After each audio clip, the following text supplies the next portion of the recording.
I was recently asked if there's a way to connect a slicer to pivot tables with different data sources. Well, there is, but you have to base the pivot tables on the workbook's data model rather than the data in the worksheet. There's a couple of ways to do this, and I'm going to show you just one way. Here I already have two pivot tables. The first one in columns K and L at the top, that is linked to the data in columns A to D, and the second one is linked to the data in columns G and H. The first pivot table, if I go to the Analyze tab, is named Pivot Table 3. The second pivot table is named Pivot Table 4. Excel just assign those names, you can't change them if you want to. If I go to the first pivot table and click on Analyze, Insert Slicer and just choose the Office field, it inserts a slicer, links it to that first pivot table, and as I click on the slicer buttons it will apply a filter. If I want that same slicer to be linked to the second pivot table, in theory, with the slicer selected, I can go to Slicer Tools Options, Report Connections, and I should be able to select Pivot Table 4. The problem is that Pivot Table 4 is based on a different data source to Pivot Table 3. So I'll cancel that and delete the slicer. What I need to do is to delete those two pivot tables and recreate them, basing them on the data model rather than basing them on two tables in the worksheet. So let me delete those two pivot tables.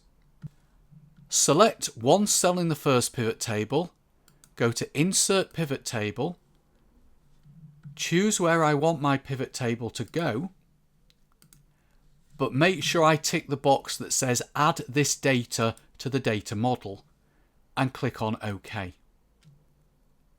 And then I can create my pivot table in the normal way. To create the second pivot table, instead of starting in one cell in that data source there, columns G and H, I'll actually start in a blank cell where I want my pivot table to go. Insert Pivot Table, and this time instead of choosing the data in columns G and H, I'm going to base my pivot table on this workbook's data model. In Excel 2016 you have that option, use the workbook's data model. In an earlier version of Excel you have to choose use an external data source, choose connection, tables in the workbook data model, and click on Open.